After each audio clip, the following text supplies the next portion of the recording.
Okay, when we have all people back in the room and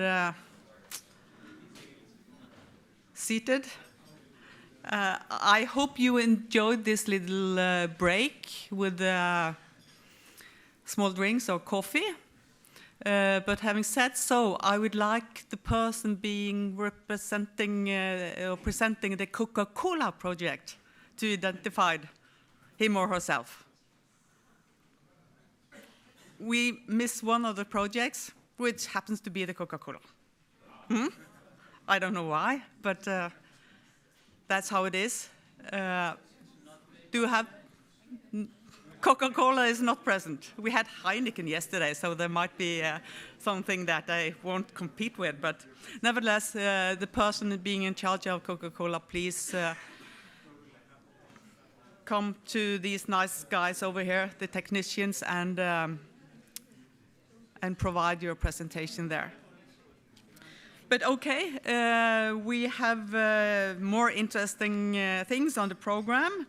The commercial implementation of carbon capture by Peter van Oels, the launch project, spin-off or continuation of the Align successful project. I don't know how to call it, but much welcome, Peter.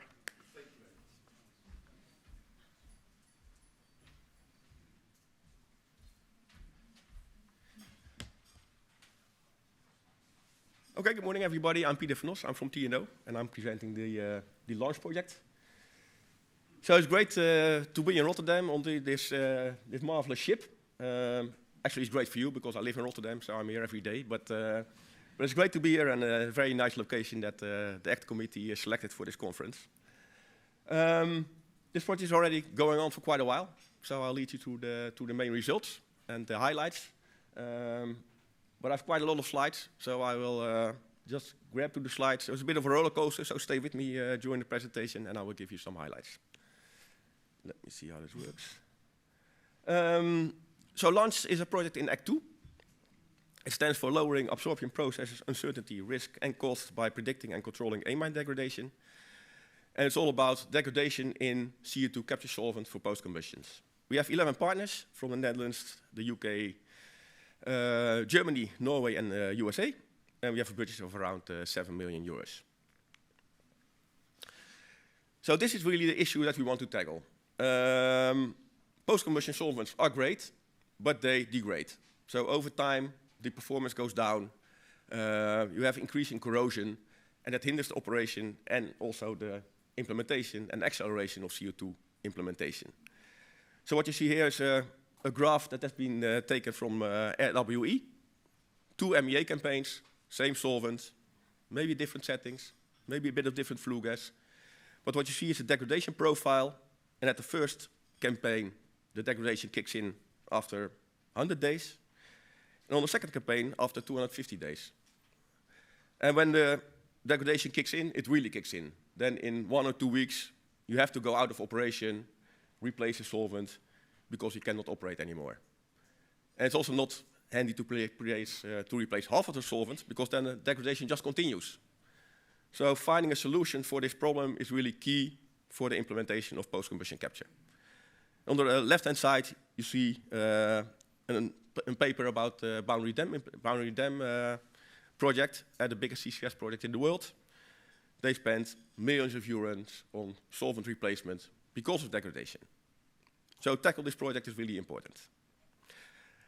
So we thought, okay, let's get together the most important and knowledgeable brains in the ACT countries to form a consortium to tackle this project. So it's TNO, Sintef, the usual suspects indeed, I heard it before this morning. University of Sheffield, NTNU, Los Alamos from the US, University of Edinburgh, University of Texas, technology providers Doosan and BioB, and end users RWE and AVR. And yeah, when you bring in the best brains into this topic, then you also have strong opinions. So in our meetings is always a lot of discussions, very intense discussions, but always to drive the project forward. So I really love to have the discussions with these people and really bring something to the project, I think. The goal of launch is the development of the launch solvent development protocol. So we want to develop a protocol how to qualify your solvent. And that means that we have a stepwise approach to qualify a solvent, and I will lead you a bit through it, and then we will go into the work packages. These are the work packages of launch. So I will not go through them all, right? But Andreas, Roberta, Hanna, John, Peter Moser, Jonathan Slater, and Juliana Filippa are helping me to run this project. And we have different work packages. One a bit more fundamental, other ones very focused on demonstration to have an overview of the whole problem and to try to solve this degradation issue. So this is a graphical overview of the solvent qualification program. So if you want to propose a solvent after the project, you can go to our solvent degradation database, which will be public after the project. You can see what experience there already is with degradation of this particular solvent or solvent component. We are also developing a solvent degradation network model. Then you can more apply the operational conditions already to your selected solvent to see if there are any issues to be expected. If it passes the test stage, you can go to an operational test with the launch rigs. And with the launch rigs, we mean quite small rigs, which are representative, with very big rigs concerning the degradation profile. And when you have passed all that, then your solvent, I think, is enough de-risked to go to a higher scale. Solvent qualification nowadays, I think, takes maybe more than a year. You have to do large-scale testing, very expensive, big pilots. What we aim for is 2 months of testing, 100, 200 kilo euros, and then you should have a qualified solvent. So that's the target of launch. We use a lot of test facilities. You see them here in the pictures. So you see the launch rigs on the left-hand side, the SER rack at Sintef, the mini plant from TNO. We have built a non-metal plant from BioB. That is now at TNO for testing. We have some rigs at the University of Texas, and we have some bigger pilots, like the RWE pilot in Niederhausen, the AVR plant, the big-scale AVR plant in the Netherlands, NCCC in Alabama, and the BACT facility is now named Turk at Sheffield. We're also looking at different technology improvements in launch, all focused on minimizing the degradation.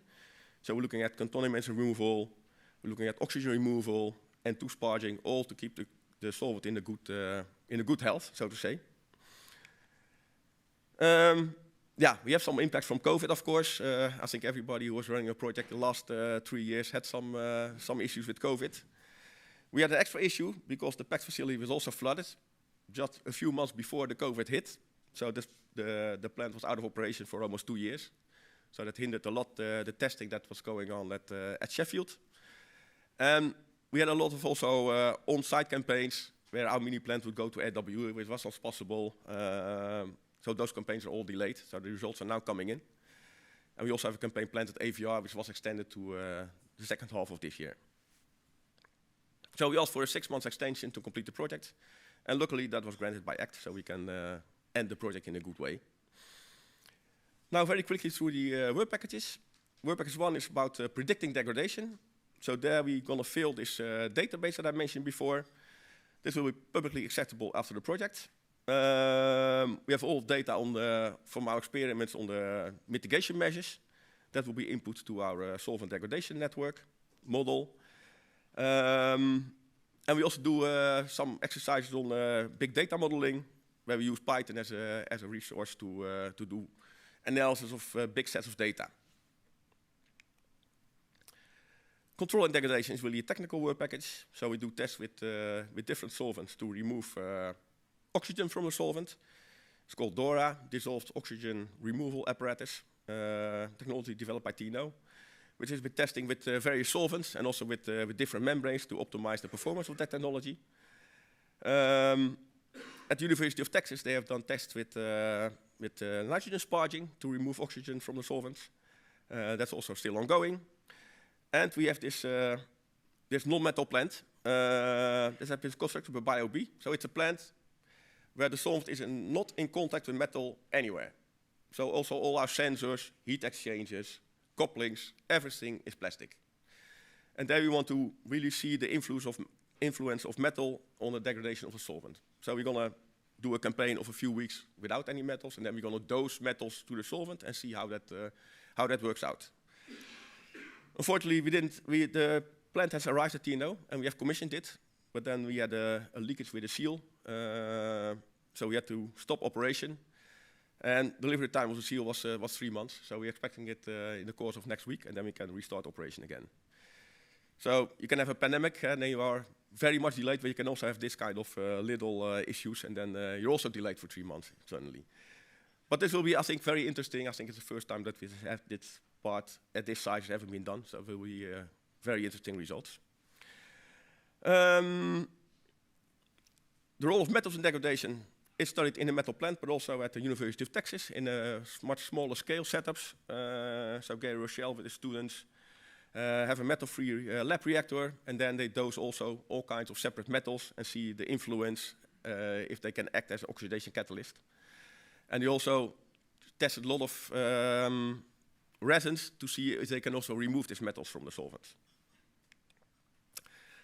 Then this launched closely knowledge gaps is a more fundamental research work package, mainly performed by the NTNU and the University of Texas. So they do really small experiments in the lab with a lot of solvents and a lot of solvent mixtures to investigate corrosion and foaming behavior.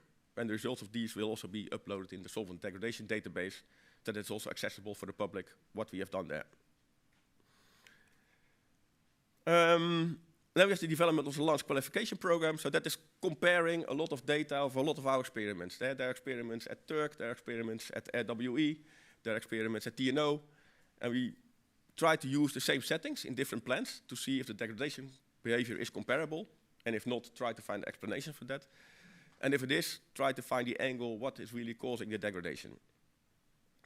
So we do accelerated degradation tests. We also try to accelerate degradation to add more oxygen to see if then the degradation profile is equal to a larger time scale test and see if we can indeed reduce the testing time. So we do that with increased temperature, adding NO2, but also higher temperature, things like that. The results now are coming together, and next week we have our meeting in Niederaussem in Germany at RWE. And then we have discussions about the results, and we also try to come up with some preliminary conclusions. And we have the demonstration of the qualification program. So what we did, we brought our mini plant to Germany, run there for a couple of months. And the mini plant is a plant, it's 6 meters high, solvent inventory of 20 liters. RWE plant, I don't know, 25, 30 meters high, solvent inventory of 5,000 liters. And what we did is we took some solvent of the RWE plant, put it in our mini plant, so then we have exactly the same solvent, and we try to apply the same conditions, and then we try to see how the degradation products develop. And that interesting graph is on the right-hand side, and there you see that, actually, the degradation products quite similarly follow the small plants and the big plants, so they are similar. So I think this is one of the most important graphs of the whole project. Here we prove that small-scale testing can really replace large-scale testing. And I think that is one of the main results of the project. And we were, of course, very happy with these results. So 20 liters compared to 5,000 liters, same degradation behavior if you use the same solvent.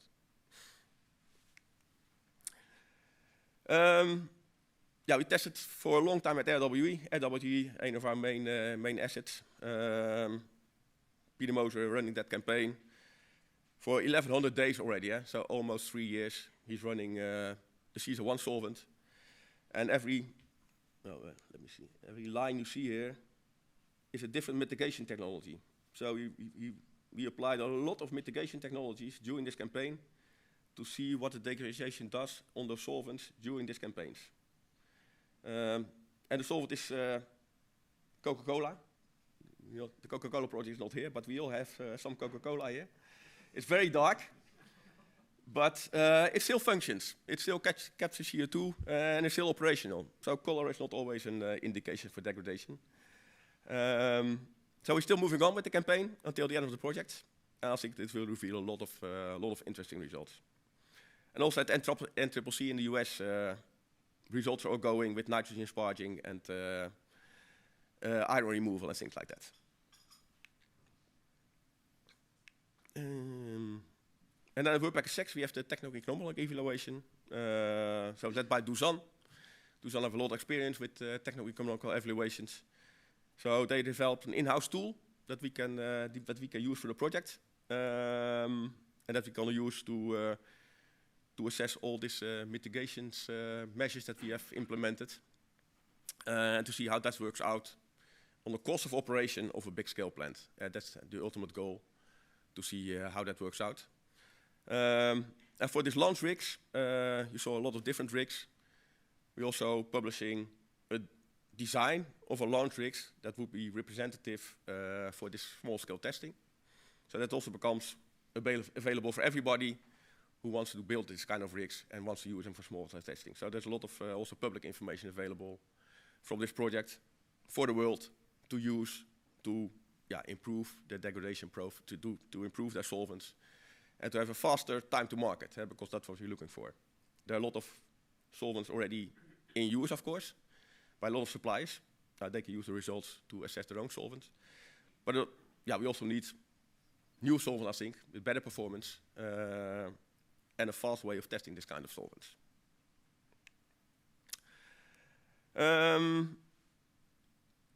I think I've already addressed this, right?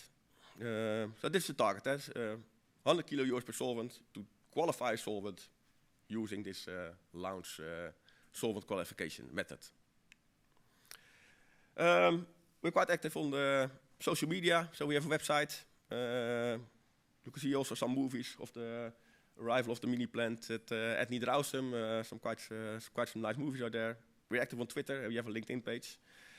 And of course, we are very present at GACT 16 in Lyon this October, with posters and oral presentations, to bring the results of the launch project forward. And with that, it's my last slide, and I want to thank the funders of the project to give the money to do all this kind of work. And that was it.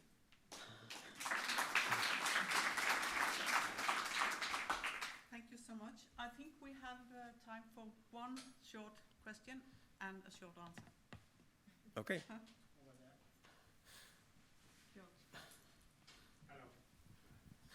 Thanks, Peter. It's an excellent work and very, very, very useful. I have one question. Probably I missed it because a lot of information. Do you have a specific protocol for the gas composition? Are you testing with mixtures that are representative of some process, etc.? No, but at AWE we have a coal-fired power plant. Mm-hmm. AVR is waste to energy. Mm-hmm. So we test with different gas mixes. But it's not really part of the project that we test specific gas mixes. Okay. I want to have a broad overview of gas mixes actually in the project to cover most of the gas mixes for specific industries. So you're including also NO2 and SO2 and stuff like that? Yeah. Okay, thank you very much. Thank you. Great, brilliant work. Thank you very much. Great results delivered, and you've been extremely good also in communication and dissemination your work. So. I'm very proud to be the coordinator of this project. It's really fun. Yeah. So now we are moving over to design of sorbents in the capture area. Welcome to Susanna Garcia with the PRISMA project. Please.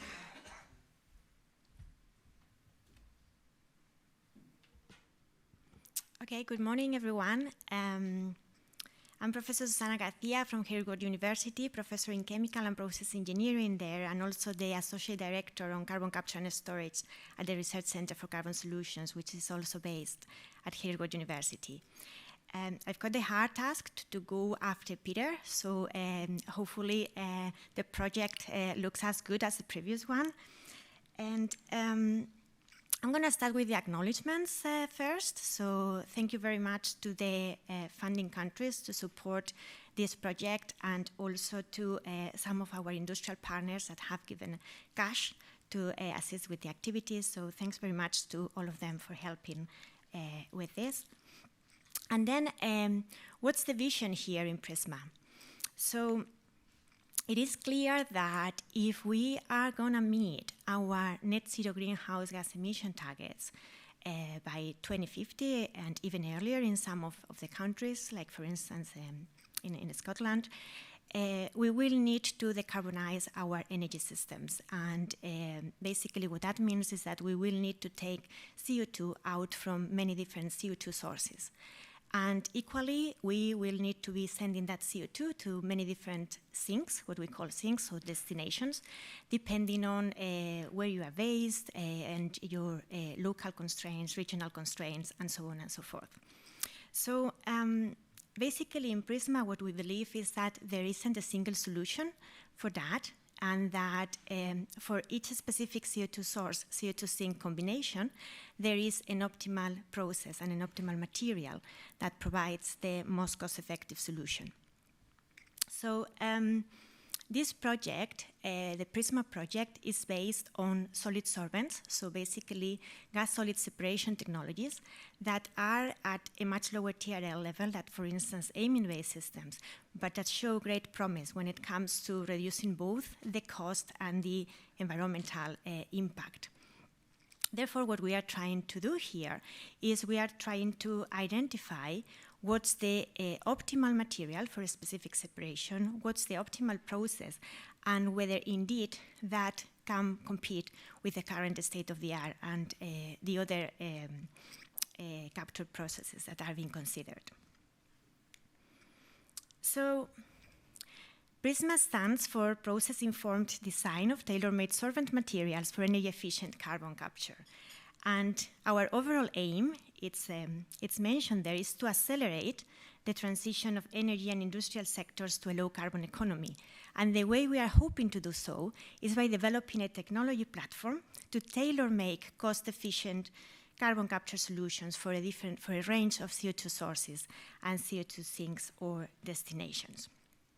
So PRISMA is part of Act 2. So we are a consortium of 4 research partners, a total budget of 3.2 million, of which 2.4 is coming from ACT, and also 13 industrial partners that are contributing to the project. And as most of the Act 2 projects, we started in September 2019, but we got the project extended till March 2023. So the partners here are Hertford University from the UK, that is mainly looking at process analysis and performance testing as well. EPFL in Switzerland, looking after the materials genomics. I'll explain in a minute how all of this works. ETH Zurich in Switzerland as well, taking care of the life cycle assessment, and Lawrence Berkeley National Lab and University of California, Berkeley in the United States that provide all the expertise on the molecular characterization that is needed for the project. So basically here what we integrate is process design and material science in order to be able to accelerate the deployment of these early stage technologies. So, so the PRISMA platform is our aim. The development of this platform is the main aim of the project. And what you have in there is a little bit in a schematic of our thinking through in the project. So basically, we have defined what we call our PRISMA matrix. In that PRISMA matrix, we have a series of CO2 sources and a series of CO2 sinks. So basically, every cell in that matrix defines a case study. And depending on the characteristics and the constraints defined by the source and the sink, that is going to dictate the process. That's going to dictate the process requirements that you need to have in order to make your process competitive. So this is a techno-economic platform, and I'll show it in the next slide how we incorporate techno-economic analysis, also life cycle analysis, because this is a value chain analysis and process modeling that takes place at the very beginning.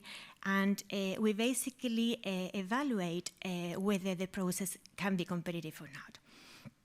And once we identify what are the KPI targets, key performance indicator targets, that make that process competitive, we feed all that information into our screening process. So PRISMA is about screening, and screening out of databases of hundreds of thousands of materials.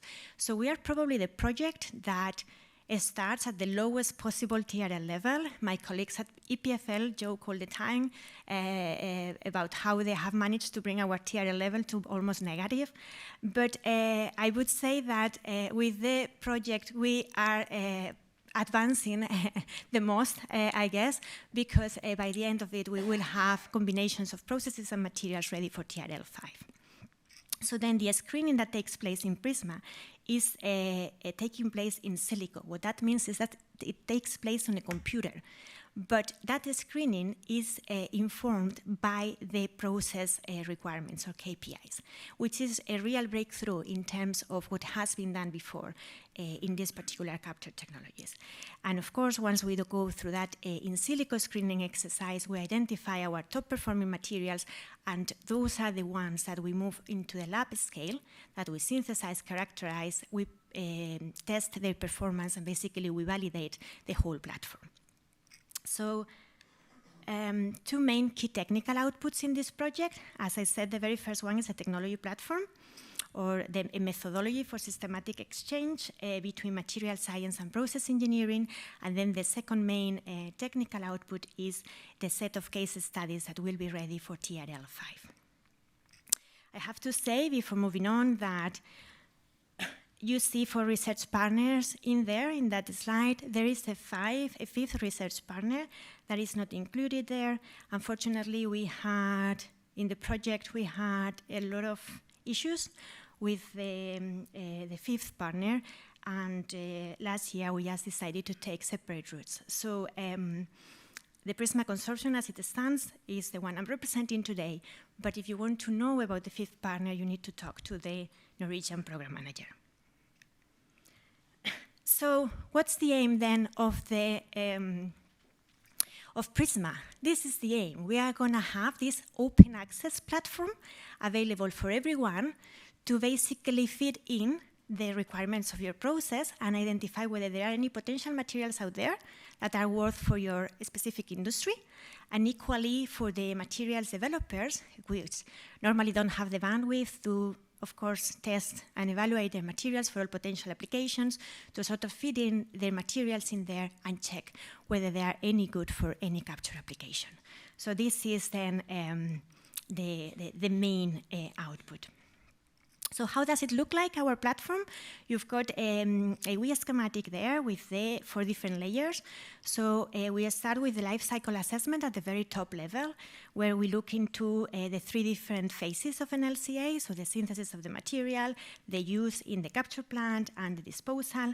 And then we've got the techno-economic analysis, process evaluation, and material characterization. So there is, I'll show a workflow in a minute, but there is a lot of information feeding into the platform, and the platform is a consistent and integrated one. So it's been developed in Python, and it has taken us approximately 2 years to put everything together. So all the machinery that was needed in order to look at all these different case studies. So it's been a tremendous effort, really challenging also because of the different backgrounds that we needed in the project. It took us a while also at the very beginning to make sure that we were understanding each other and speaking the same language. So that was quite an interesting exercise. But if you look at the flow chart that I present here, it's just, again, it's kind of a simplified version, but it's just to give you an idea of what we include in the platform. So we include then, we include information on the case study, so that means information on the source, the sink, but also the region. So we've got information about energy, all sorts of things from different regions across across the world. And then we have information, our material databases in there. So you see that there are 4 different, what we call layers. So the materials, the process, the TEA, and the LCA layer. And as I said, there is a lot of data that goes into all those layers, but also a lot of outputs coming from them, and KPIs at each different layer. So I don't know why you don't see the graphs here, but this is pretty bad, because this is the slide I have just showcasing an example of the results from the platform. So, I'll try to explain this without the graph. So basically here, what we show is an example where we looked at capture from a natural gas plant onshore. The CO2 goes to a storage, and the country is UK. So what you could see here, just imagine is the results of the screening exercise of the ranking of approximately 450 materials that we started with in our clean database. And basically, we show the ranking of the materials depending on which KPI you are looking for.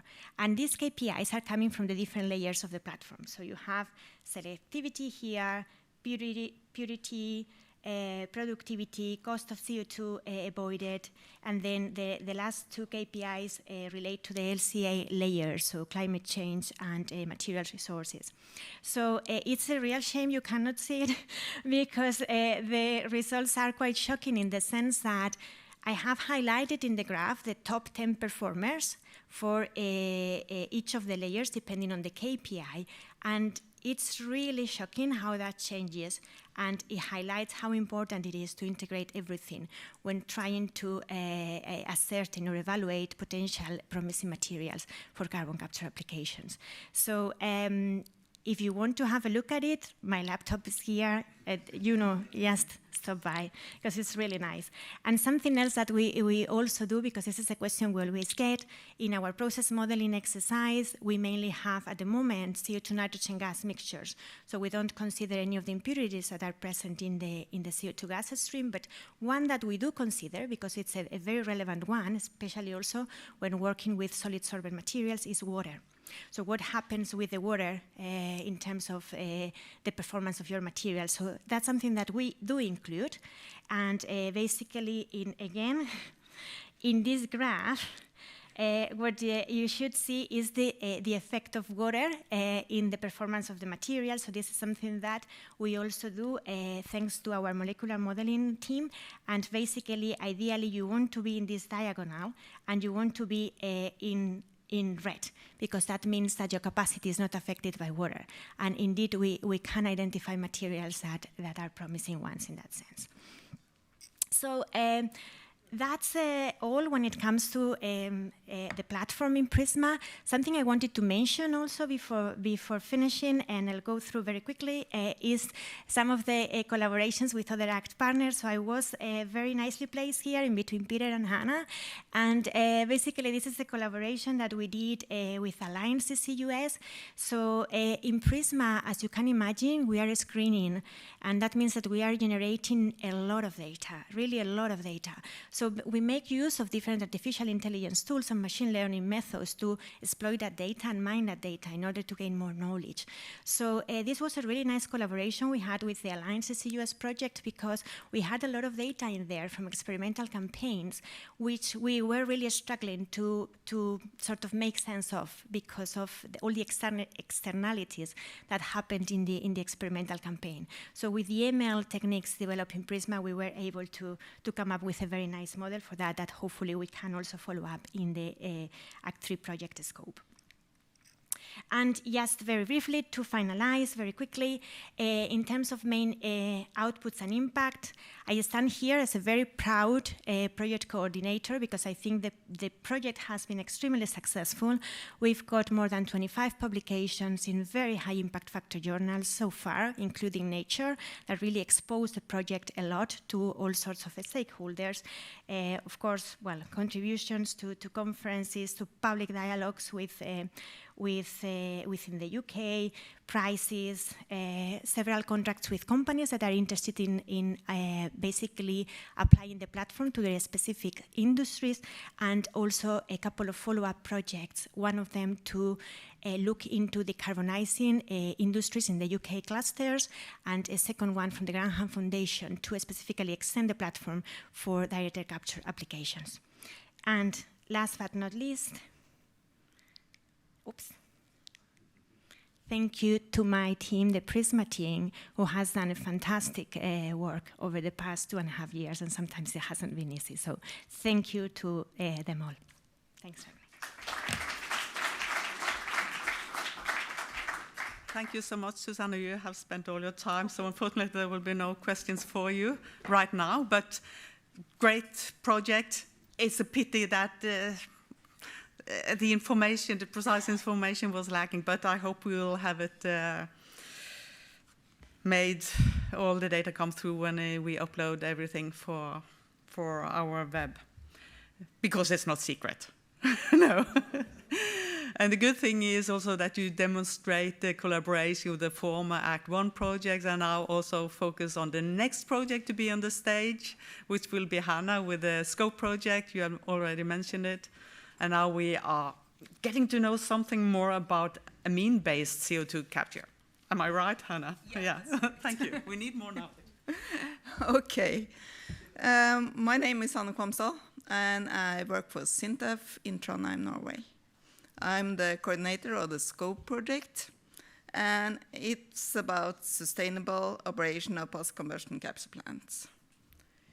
So,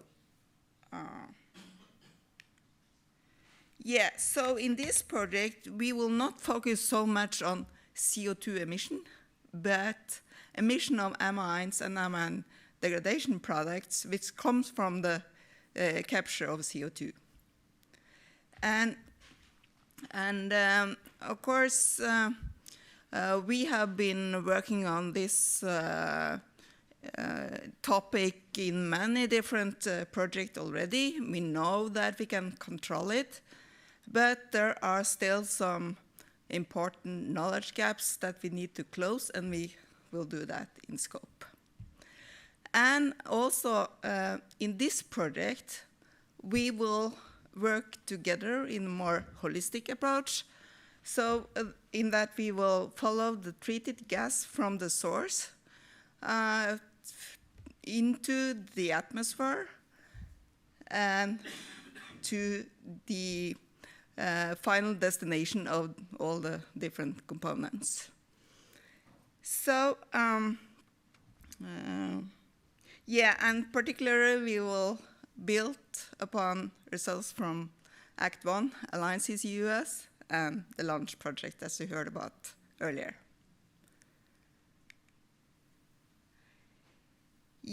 As I said, we have been working on this quite a lot, and we have found out there are two main mechanisms that influence the emission of amines and amine degradation products. And that is, of course, the volatility of the amines itself. And the volatility of the amines will change depending on the solvent.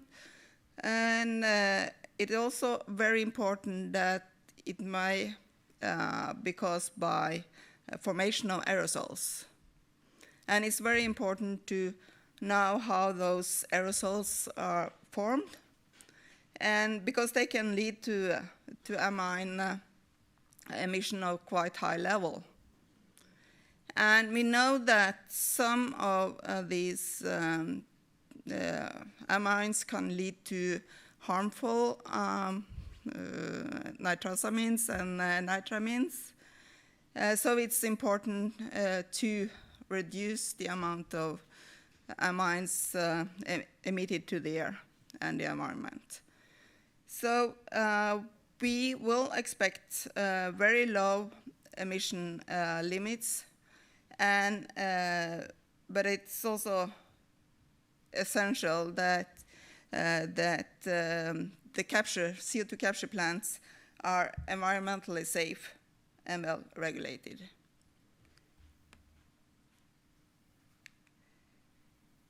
So, as I said, we will not only focus on the capture part, but also we will follow the treated gas, and we will look into how the different components will be dispersed into the atmosphere, and where they will finally end up in the environment. And it's very important to find out what can be the acceptable concentration of the components in the environment, because we cannot avoid totally, but we can minimize the emission of amines and amine degradation products. So, of course, this project has just started. It's an Act 3 project, but we hope at the end of the project that that plant operators have access to new tools and data important for design and also for sustainable operation, and that authorities have new regulatory guidelines for setting the environmental quality and health standards. And decision makers will have clarity on the requirements needed to secure a social license to operate in various countries. So in the project, we have 4 main focus areas. We will develop efficient online monitoring systems and effective management guidelines for emission control. And we will improve predictions of amine emissions, and we will look into risk assessment of the emitted amines and amine degradation products, and we will determine policies and practices that will strengthen the public trust, and we will establish a stakeholder policy research and industry network forum, which is called the Sprint Forum, to facilitate discussions and also closing important knowledge gaps for advancing large-scale deployment of CCUS solutions. So in the SCOPE project, we are so lucky to have access to actually 6 different test facilities, and we will use data from all of them. But within the project, we will run test campaigns in only 5 of them. But the different pilots, they differ in the size, and also during the test they will differ in the type of concentration of the flue gas, in the solvent used, and so on. And we will test different emission mitigation options in the different pilots. And the first one here is the Tiller CO2 lab owned by Sintef, and which is a smaller one, and there we will specifically test emission monitoring. And then we have a pilot at the HVC waste-to-energy plant here in the Netherlands. And then we have, it has been mentioned already earlier today, the RWD pilot plant at Niederhausen. And there they have been had really long-term test campaigns, started in a line, and now they are running, as Peter said, they are running in the launch project. And in September this year, they will start running a long test campaign in the SCOPE project. And then the 4th one is the pilot at yet another waste-to-energy plant, the Twence plant here in the Netherlands. I think we saw a picture earlier. And finally, we also have this alcoholic chemicals and fertilizers plant in India, in which they're also integrated with a small pilot there. And we also have access to data from TCM, but they will not run a separate campaign in scope, but they have been running previous campaigns with the CISA-1 solvent. So we use the data from those into the scope project. So a little bit more facts about the project. It started in October last year and will end September in 2024. A budget of around 6 million euros, of which 3.7 is funding from ACT. We are quite many partners, 24 partners altogether, 19 from European countries, Norway, Netherlands, UK, and Germany. We are 3 from India and 2 from US. And here you can see the list of the different partners. You can see that there are the usual suspects, Sintofen, NTNU, and TNO, as you have seen earlier. But there are also other universities in UK, Imperial College, London. We have here at Watt University. And there are also several industrial partners. I will come back to that. So here you can see that quite many partners are involved in all the different areas in the project. What you can see in the boxes are actually represents the work packages in scope. There are 5 work packages. One is for preparation for demonstration, in which we have a lot of experiments in the lab and modeling and simulation, and also development of a monitoring system. And then we have the demonstration itself in the different pilots, and we have this number 3 here, environmental impact assessment. Then we have this societal impact, risk, barriers, and the sprint forum, and finally the project management. So quite many partners are involved in the different work packages, as you can see. So a little bit about the sprint forum. We decided to have 6 or plan to have 6 sprint events spread out during the whole lifetime of the project. And the first one have already been conducted in the beginning of May this year. It was in Bergen.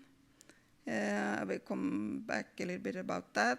And then we also have, as you can see, there are different topics of all these events, and we call it local workshops, in which we invite some specific local persons, and then we also have a global symposium, which we will open up for others as well. And I will particularly mention the number 4, because that will be organized adjacent to the Trondheim conference, to be in, I think, the second half of June next year. And I think that's very important that we organize this event adjacent to other conferences. So that will be nice. So if you're interested in this topic, you should come there. Yeah, so about the first sprint event, that was about regulations, permitting, and review of the guidelines for the emission control. And we invited a keynote speaker, Lingyan Ahem from the Norwegian Environmental Association. And she talked about the Fortum Oslo Varme's Waste to Energy CCS project.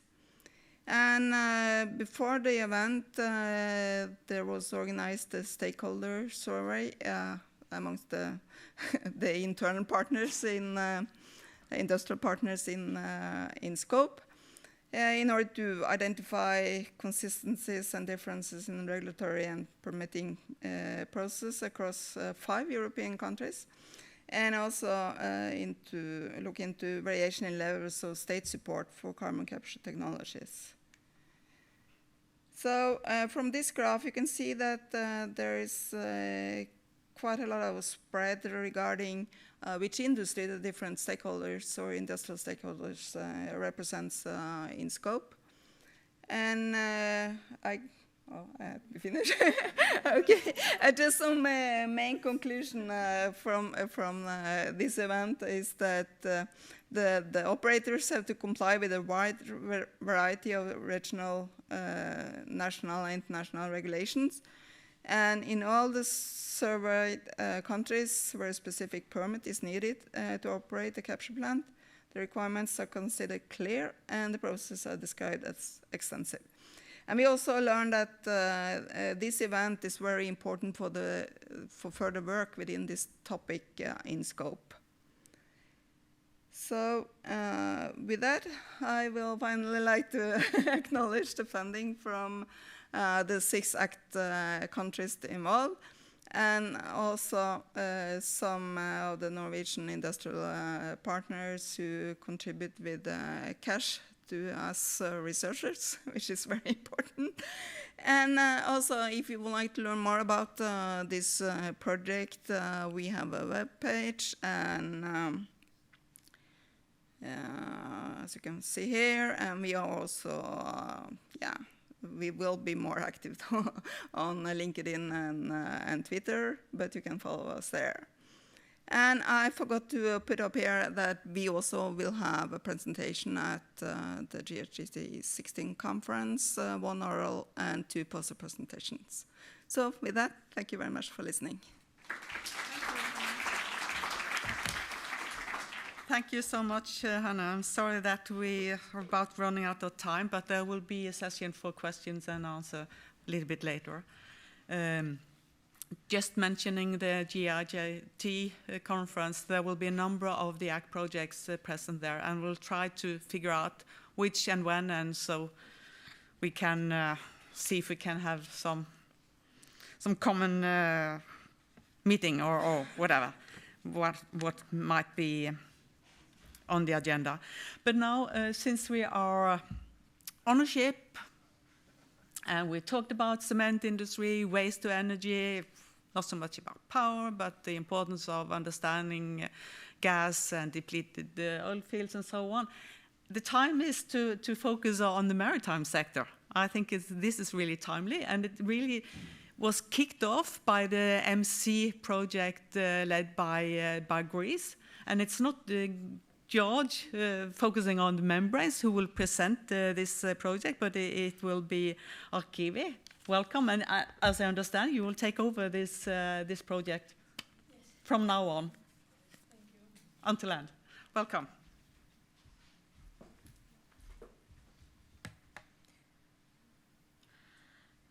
Well, good morning to all. Thank you, Ragnhild. Yes, we are on a ship, and it's ships that I'm going to talk to you about. Only a few research projects dealing with carbon capture at sea exists, and even few less are dealing with proposals for applicable technological solutions to be installed on board. MemCCSEA has come to answer this, or try to give answer to this, by the development of hyper-compact membrane systems for flexible operational and cost-effective CO2 capture in maritime applications.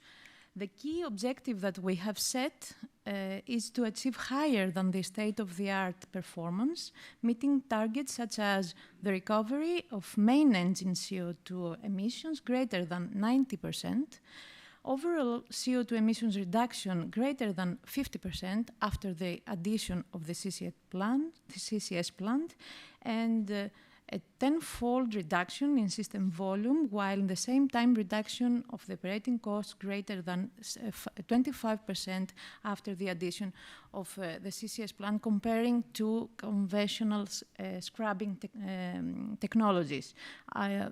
Key objectives really ambitious, and we are glad that some of them at least have been fulfilled.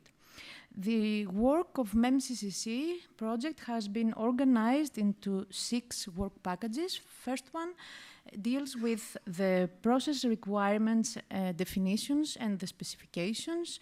In the second work package, we develop membrane materials, innovative membrane materials, and which are then evaluated, and the process is evaluated in the work package 3, in the experimental test campaign. In parallel, modeling of the advanced membrane systems and the performance assessment is taking place, and market analysis and hazard identification completes all this work.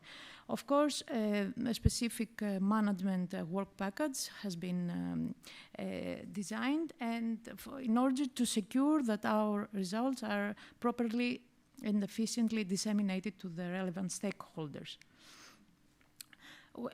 Rangel keeps asking why our projects are important, and I think that MemCCSEA project is important because the international shipping GHG emissions is expected to rise up to 250% comparing to the current levels until 2050. And this is mainly due to increased trade needs and transportation needs. There are already strict regulations for CO2 emissions from shipping that are reflected in the updated calculation of key efficiency indices for each vessel. However, only a few trials have been already launched for setting CCS plants on board. With the active participation of the leading crude oil tanker shipping company worldwide, Euronav, as well as the leading EU classification society, DNV, in our project, and also with the active participation of CERT in related CCS projects for energy-intensive industries such as cement and biogas upgrade or biofuels production, we believe that we are able to give the answers that are needed in this sector. The core of our project technology is the redesign and optimization of membrane materials and processes. We are about to taking advantage of the customized ceramic membranes. We introduce novel carbon nano-based materials, and we elaborate more on mixed matrix membrane materials in order to to achieve the improved CO2 separation efficiency that is needed in this application. The proposed technology is a membrane technology. We're talking about gas-liquid conductors, where an immobilized gas-liquid interface is located on the entrance of a porous wall hollow fiber membrane. The capture and transfer of CO2 molecules is taking place through these walls. In parallel, we examine the membrane permeators, where the CO2 capture is taking place with the mechanism of CO2 solution diffusion through dense membranes with an active role of the material itself, the membrane material itself. As a project strong innovation, we consider that the membrane process has to be marinized and harmonized with the unique challenges of the maritime environment. And that's why we perform the modeling and simulation activities to study the transport phenomena that are taking place and provide the necessary data for the model-based assessment and optimization of the marine energy system, such as the Cosmos software. I think that, okay. As a case ship, a VLCC vessel has been selected with a dual fuel engine, marine diesel oil and LNG, and real data from its trade analysis, mainly regarding the voyage time and the CO2 emitted per mode of operation of this ship, have been provided by the shipbuilder, Euronav. With this data, we were able to define specifications regarding operational condition, machinery specifications, storage, integration options, and then to set the key performance indicators that are necessary for this application, meaning the CO2 recovery per voyage, time, product purity, and consumptions related to power, heat, resources for a specific set of dimensions for the CCS plant. These onboard KPIs are being more specified when it comes to the selection of the solvent for the case of gas liquid contactors. In this table, you can see a comparative assessment for different solvent classes that have been ranked based on their degree of criticality for each KPI.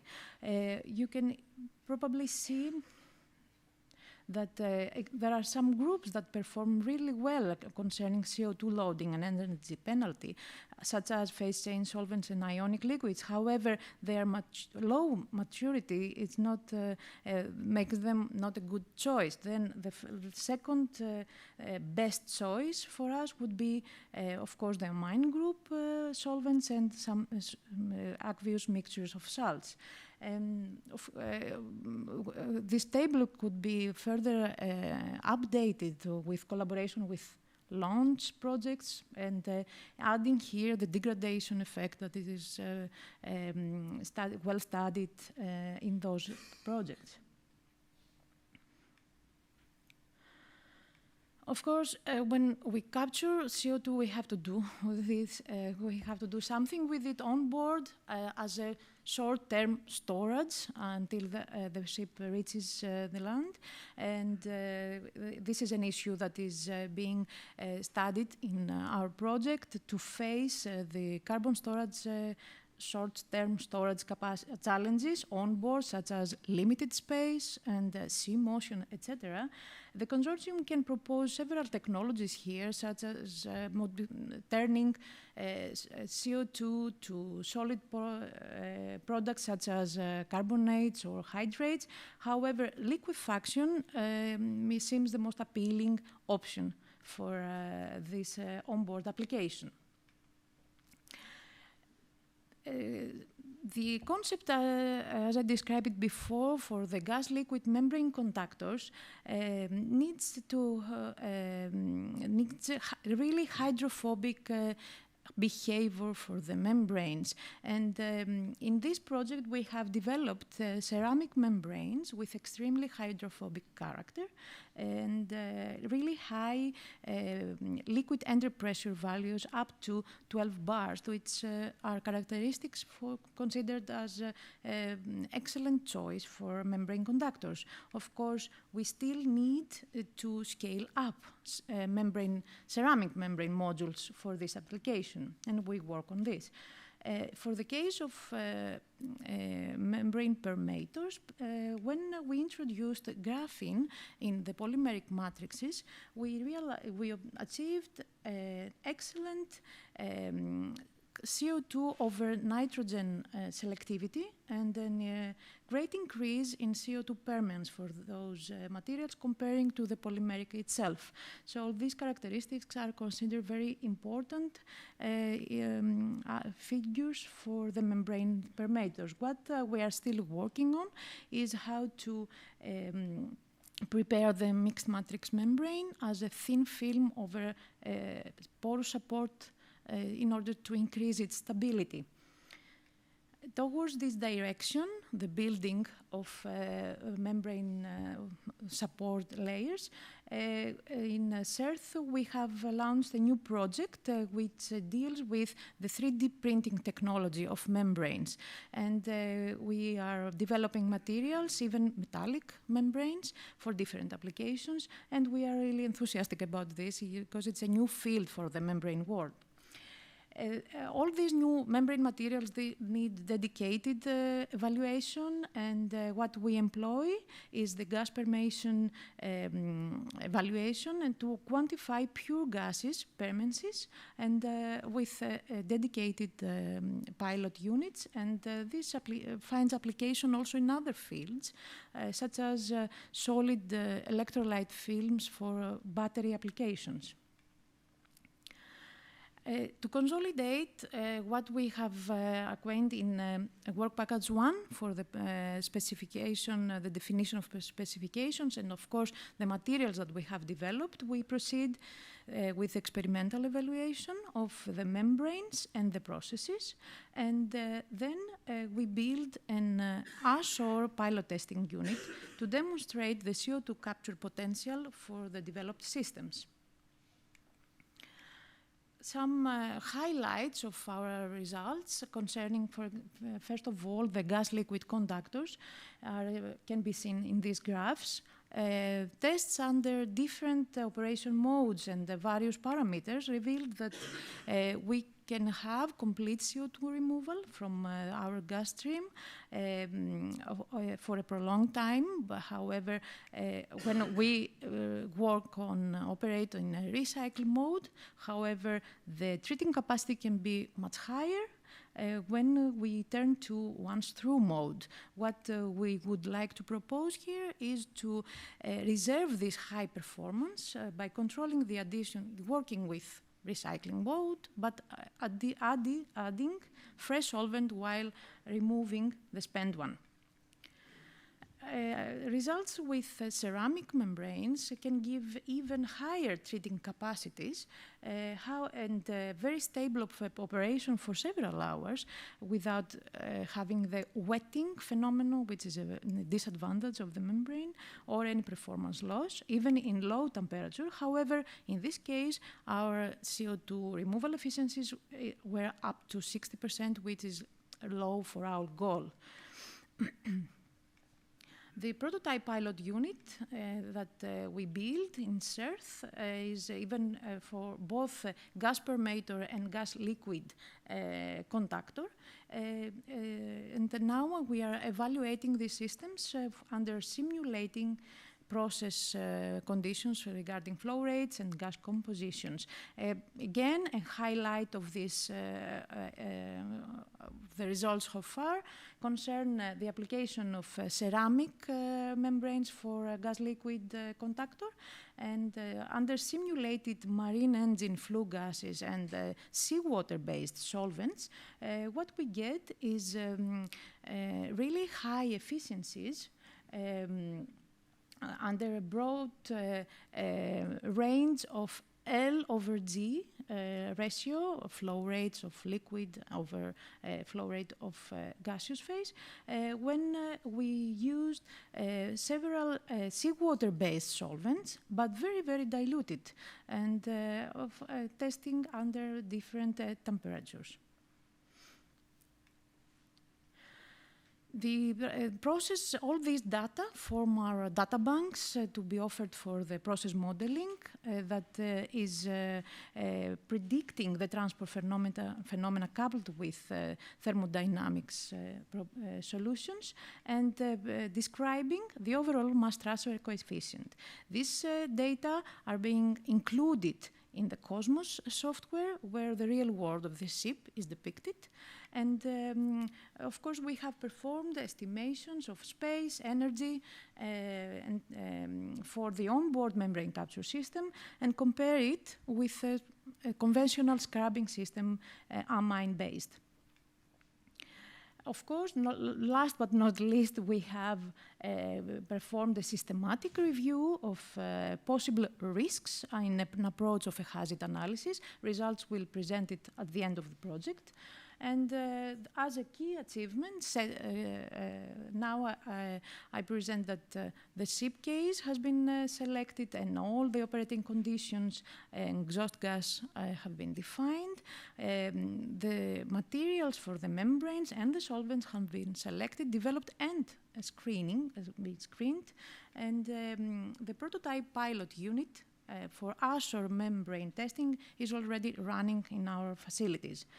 Of course, always we have completed the process model for mass and energy balance for the system. So we consider that the key objectives we have set for the main engine CO2 recovery and the reduction of the volume have been achieved. However, we still work on the estimation of the operating costs and the total overall CO2 emissions. We try to disseminate as much as possible our project by participating in exhibitions, conferences, and fora. And this is who we are. It's Nettle from USA, NTNU from Norway, DBI and Fraunhofer from Germany, and of course DNV Euronav and SERF from Greece. And we would like to thank ACT and the national funding agencies, and of course you for your attention. Thank you. Thank you so much, Kaveh. Great project. I wonder whether you have inspired the next project, EverLoNG, because you were the first to target the maritime sector, but now we see the next EverLoNG project coming along, also dealing with capture from an LNG-fueled ship, or many LNG-fueled ships, not only. Let's hear. Welcome, Marco. Yeah, thanks. Glad to be here. My name is Marco Linders. I work for TNO. And I'm going to talk about the EverLoNG project. It's about ship-based carbon capture on LNG-fueled ships. And I will explain you in a minute why that is the focus. It's a special reason. We are Act 3 project, so we also have just started. And one of the non-technical deliverables, you see already here. Oh, here's my pointer, by the way. We have a nice website, a logo, and also the presentation format was developed by one of the partners. And I would like to acknowledge my co-authors, the work package leads as well. Here you see the logo of the partners. We have 16 partners. We have a total project budget of about 5 million euros, 3 million euros subsidy. Maybe good to mention we have many industrial partners like Total, Herema that provide the ship where we will go for our demonstration, which I will explain to you in a minute.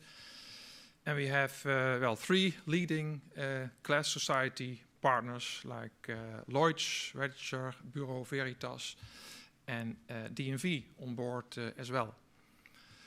Ronald, you mentioned this morning, it's good to mention why and how do we contribute to carbon capture. And it's good to realize that the maritime sector that contributes globally with about over 3% of CO2 emissions. So that's quite significant. And the previous speaker already addressed that rules are changing in the maritime sector, so I'm not going to repeat that. But the main goal of our EverLoNG project is to facilitate and to accelerate the implementation of carbon capture in the maritime sector, so on board of ships. And that's different from onshore. And apart from that, we would like to be as good as Peter's launch project, as apparently he has set the standard today. I have here a picture of what is now the core technology of in our case. I think Hanna, you had a very nice picture in your scope project on an absorber and a desorber with moving around. So maybe I can borrow that for next presentation. But you see on the left an absorber column and that takes up the CO2.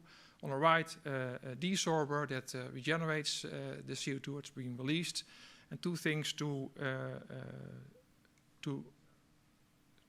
know or to take away is that we need cold air to liquefy the CO2. and we need heat over here to regenerate the solvent, so to release the CO2. And that's actually a very nice integration, heat integration on ships. Well, I must say on LNG fueled ships. Of course, you can do also CO2 capture on all kinds of ships, but for LNG fueled ships, there is a very interesting integration possibility, and it has to do with, like I mentioned, we need heat, and we can to regenerate the solvent, and that's being provided by the exhaust gas. And of course, it depends on the type of ship, the engine, which temperature you will have. But well, in our case, for one of our cases, that's at least 380 degrees C. So we have a lot of heat available to regenerate the amine, to release the CO2. On the other hand, because of the LNG-fueled ships, LNG is being evaporated from minus 160 degrees. And while evaporating this LNG, there's a lot of cold, cold available to liquefy the CO2. Because we need to store it while we are away with the ship and capturing CO2. You need to store the CO2, and that's why we do that. We liquefy the CO2. So that's a very interesting integration, which is being used in this project. And like I said, we have just started. Well, this gives an overview of all activities. I will focus a little bit more on work package 1 because there we really started with. Work package 1 focuses on that we build a prototype that will be placed on board of well, actually 2 ships: the Sleipner ship from Herema and an LNG vessel from Total. And I will go into more detail in a minute. The other work packages, well, they focus, like work package 2, on the CCUS chain integration. Well, once you have captured the CO2, where to go? And you need infrastructure. You need to offload it from the ship. You need ports to transport either to storage locations or to utilization projects. But that needs to be made. That has to be thought about what conditions, etc., etc. So that is work package 2 focusing on.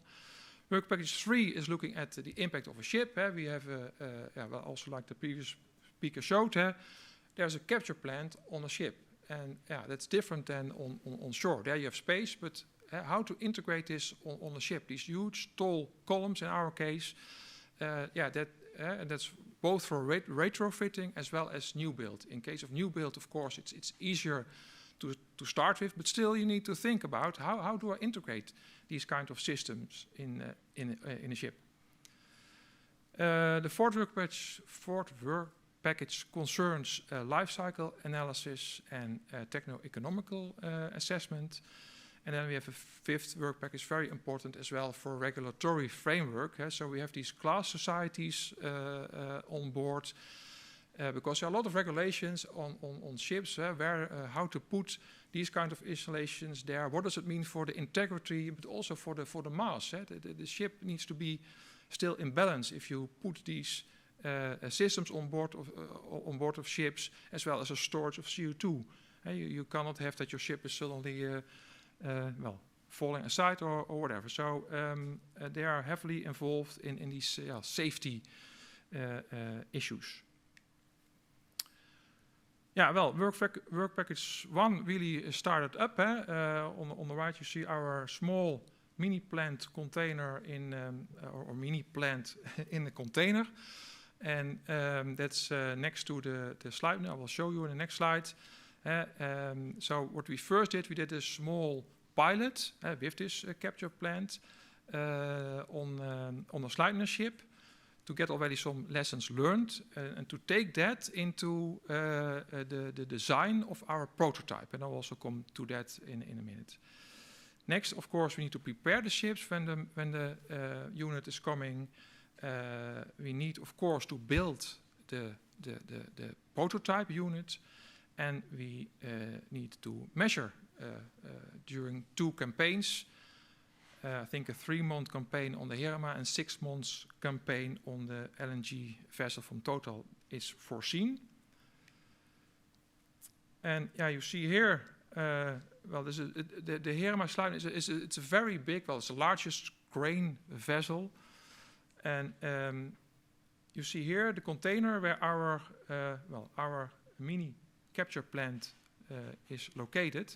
And so that gives you a little bit of an impression of the size. And actually, we are not on board of the Sleipner because last year, because of COVID rules, we were not allowed to go really on board. So we are actually next to the ship. This is a big barge next to the ship located. And there's a, I don't know if it's in the picture, but there's a big line coming with flue gas taken from the ship.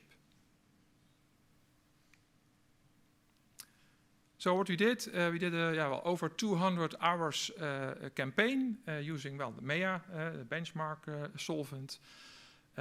We did several settings. We reached a quite good capture efficiency, but this was not really, specified to reach high levels. It was meant to get some lessons learned about the solvent behavior and the flue gas.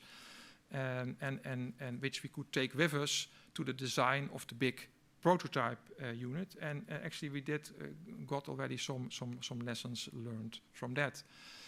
And to give you an idea about how big is this prototype unit, well, it's going to capture 250 kilograms of CO2 per day. And it will treat 150 cubic meter flue gas per hour. And there, with that unit, we aim to reach, under certain conditions, of course, up to 95 capture efficiency. And what you reach in practice, of course, depends a little bit also on the ship. The ship can have several modes of sailing. So how you do that in practice, that's also a part of the whole study. We did already quite some HAZOP and hazards, all about safety and the integration with ships. That was the class societies involved, and we took also their lessons into the design of this prototype. The prototype that's now being, or we're now in the procurement phase, I must say. And you see here an you see here an artist impression. And we're going to do, commission that first in the lab. That's more like a 100-hour campaign, commissioning in the lab, and then we will go to the vessels.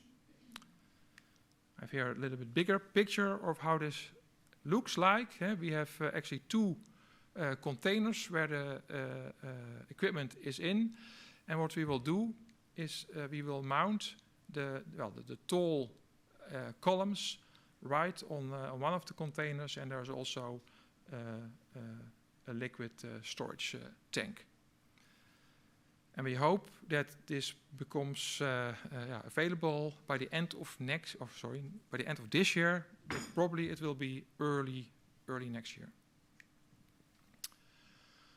Then a little bit on the other work packages. They have really just started. So work package 2, that's all about the integration, the full chain integration. What do you do with the CO2 once it's on board? Can you offload it by small CO2 offloading ships that bring it to storage, like Northern Lights, for example?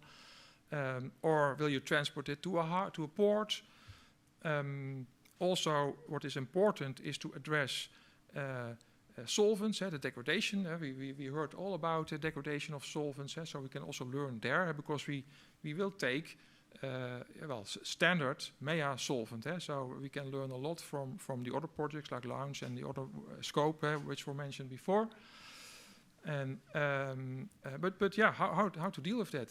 Can you offload it on the port? And I think the time is almost running up, but I can quickly go. The slides will be provided on the website. So this is also a lot of information on these work packages, so you can go through, but I will highlight some items, like in work package 3, that's the integration on the ship. How is it going to look like? Well, this is again also an artist impression. This is for this big Sleipner ship, where the red part are the chimneys. They are really big chimneys, and you can see in the blue, as an example, how it would look like if we would have there our absorption columns nearby. Life cycle assessment, techno-economics, that will deal with as well geological storage and utilization. That's important to mention. And the techno-economic assessment will look into, of course, the ship, but also at the whole chain. And I mentioned the importance of regulatory framework, safety issues. You can read through it in more detail, but technically this is not started except for the hazard, the HAZOP, the safety analysis. And finally, we are also everywhere, like some of the other projects. Twitter, LinkedIn, we have a website, so you can find us everywhere. I think very nice website being developed. And last but not least, I also would like to acknowledge, of course, the Funders Act and the national funders. So thank you for your attention. I believe that everybody wants to go to lunch now. So. Thank you so much, Marco. We made a mistake in the program. It looked like the ship capture area had half an hour each. Yeah, I tried to keep up with but that was not the truth. So you had 50 minutes, and you managed very well. Same with the others. No differences there. But I think we can have some questions in general perspective. So you can ask questions to the previous presenters. Let's do that for 5 to 10 minutes, and then we go for lunch. The lunch isn't ready yet, so we'll use that time for some questions. But first of all, I think I speak on behalf of all the ACT group.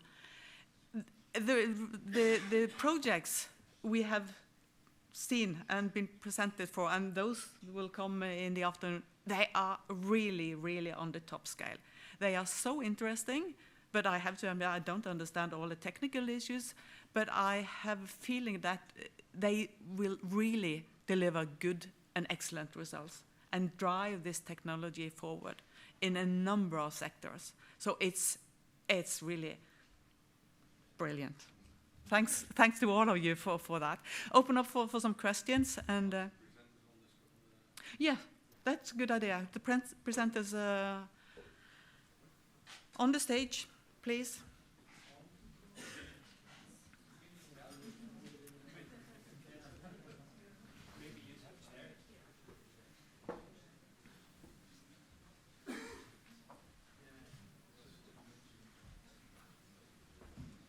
Jan will be here with a microphone. So, and of course, you can also start asking yourself, because please come on stage. Oh, on stage. Yeah.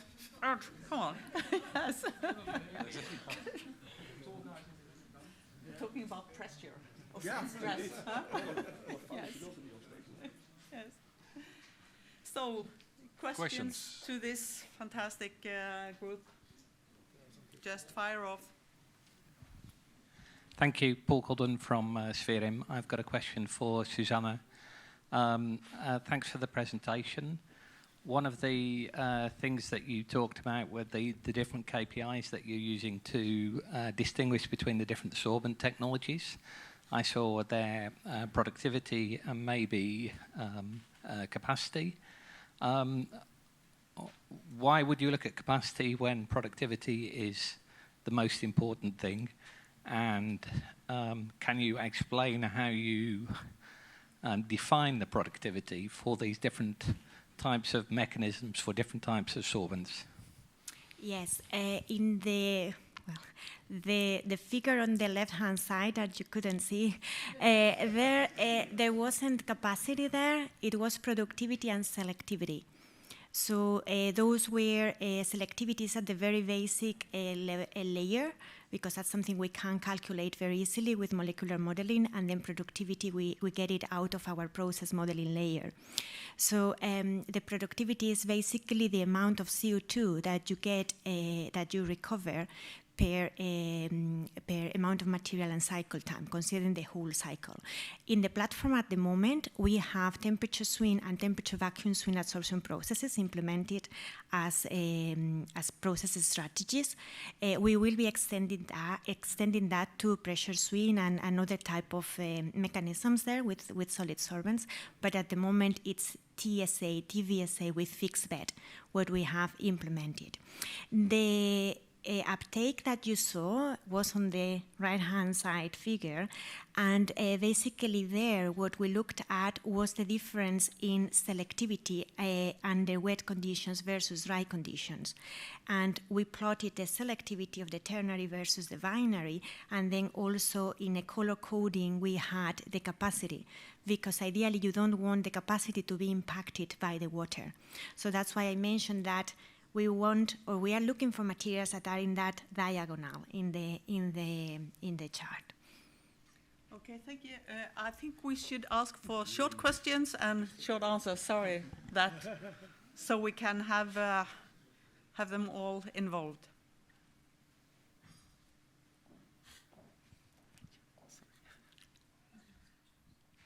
Hey, can you guys? Ooh, you can hear me now. All right, this might be a little bit more interactive. Amishi from USDOE, Department of Energy. I was curious if you guys could raise your hand if you had industrial partners reach out to you. Reach out to us? Reach out to you to be part of the team. Okay. So, awesome. All right, now can you guys raise your hand if you had to do outreach to, say, industrial partners or others on your team? Okay. So it's a pretty big, well, that was a wash. And then I guess final question, if anyone feels comfortable, do you feel like your team is lacking a particular stakeholder? And if so, which particular stakeholder would you have liked to have part of your team? Go ahead. Yeah, in our particular case, I think the main stakeholder we are missing at the moment is the MOF manufacturer. So, sorry, I didn't mention it, but the platform is at the moment developed with metal-organic frameworks because it gives us a very wide and broad chemical space. So a manufacturer is something that we are currently missing, but looking into that for the next phase. Awesome. Okay, one more. So we do not miss the partner. However, we would like to have a demo plant ownership as EverLoNG had. And we hope that in the future we could collaborate and see our system on board. This was difficult for us. Okay. You could perhaps combine those two projects. Next round in the CETP. Yeah. Anyone else who would like to comment on do you lack or miss any stakeholders? No? You're satisfied with with the group you have? May I ask a question? Are there some hurdles on the way? I mean, time is running fast for all of you. There might be some delays, but are there some critical points you see that you really need to take care of right now?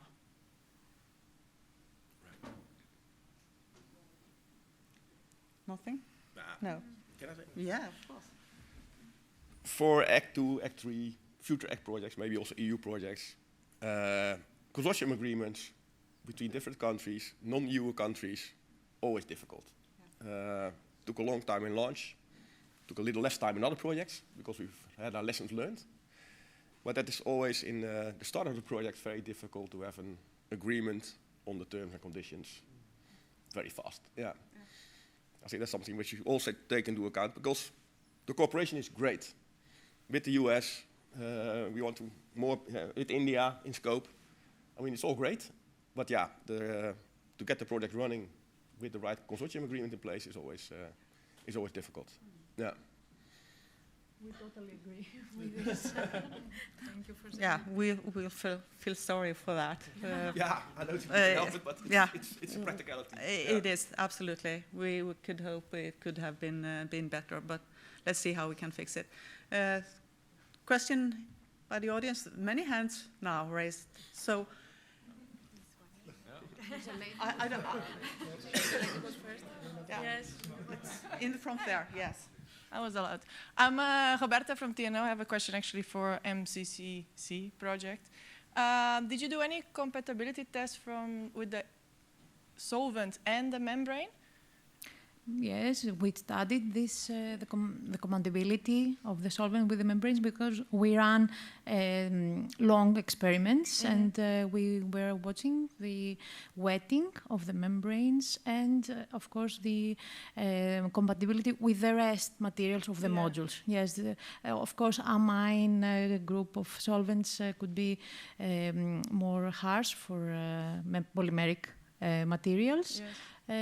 However, I probably didn't mention that we use very diluted amine solvents, and this give better results. Okay, thank you very much. Thank you.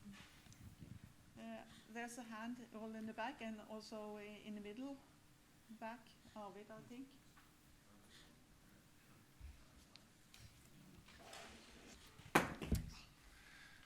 So my name is Philip Nele from TNO. I have a question to the capture projects. Yesterday, in the first day of this event, we again heard a complaint or a comment by an NGO and perhaps also by green parties, which is that capture CCS doesn't completely capture emissions. And today in many of the capture projects stated an aim to reach a capture rate of 90%, which seems to be like some sort of a goal. And I think this 90% is exactly what the Green Parties, some of them, and some of the NGOs refer to when they say that CCS is nice, but it doesn't capture all of the CO2. So is this 90%, is that a common standard? Is it to be on the cautious side? Could you raise to 95 or above? So yeah, I'll answer that. So in the UK, for example, the Environmental Agency expects to permit plants that capture at least 95% of CO2. So and that's on average, okay? So including startup and shutdown. That's still 5% of residual emissions. But we believe that existing technology, we can actually capture, so I'll give the number for waste-to-energy plant, is 99.7% of CO2.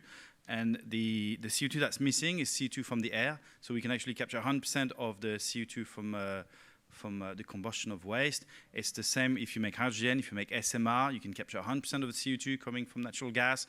It's the same with power. So I think there's a disconnect there between in the message, and as a community we need to address that. We can have zero residual CO2 emissions with carbon capture and storage.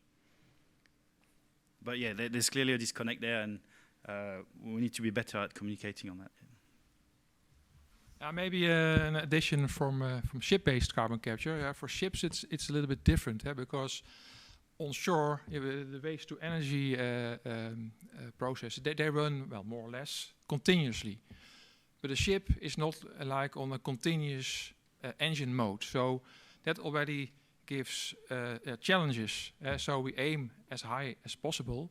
But yeah, you have to also be realistic. Also the different engine sailing modes. So there, well, everything is possible, but at what cost, I would say then. So. Yeah. So. Okay. So. Thank you all for your presentation. It was really good. So I'm Surya. I'm also from the Regular Victim TNO. So my question is for the SENSE project, which is the depletion of the gas field storage. Okay. Okay. So yeah, I'm confused. It's not SENSE. It's for the depleted oil and gas carbon storage project. Yeah, I'm sorry. I confused with the project. I wrote lots of notes and it kind of got. So. Yes. The first question is, you talked about cold CO2 injection and overcoming the hydrate formation window, and the work package 1 was about finding the window to overcome hydrates. So how is this window different from the regular pressure and temperature plot, like the 3 phases, which is liquid, gas, and supercritical? How is this window going to be different from the regular pressure and temperature plot? No, they're not going to be different. It's just that you're looking at in practice, at the pressures on top of the well and on the bottom at the reservoir. And the question is to assess how much you can live with this. The window is what it is. And it could be, and we're looking at that actually the formation of hydrates might not be such a problem if you're quite sure that you're not fracturing or it doesn't reduce your planned rates, or on the contrary, maybe you should reduce your injection rates or do other things to address this window. So the first thing is to calculate this window, and realistically, what I understand, it's not my field, but what I understand from my colleagues is that we don't really have at the moment good models that really combine the thermodynamics of the flow in the well and the entry into the porous medium reservoir simulation take into account these phase changes. So that's the first thing to come up with better models.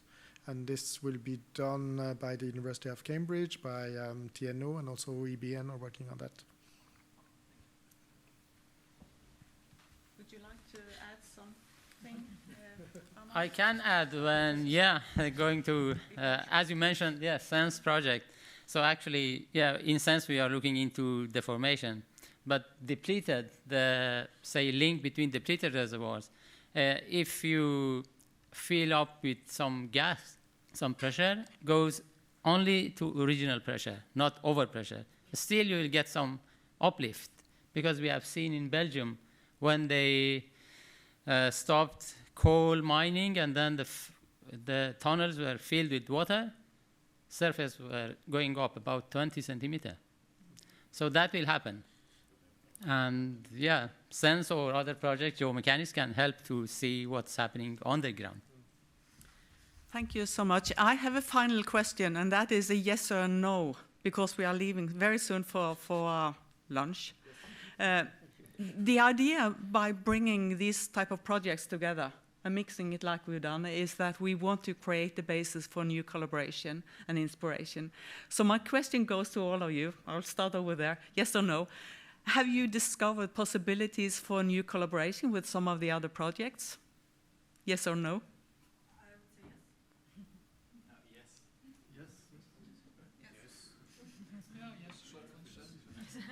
Yeah, I think so. It's yes throughout, Yes. Fantastic. We have achieved one on So by these words, lunch will be served, and after the lunch, we'll be back on time. I will then share the chair, leave the chair to Geri, which I hope will be back. So, but see you soon. There you are. Very good. Thank you.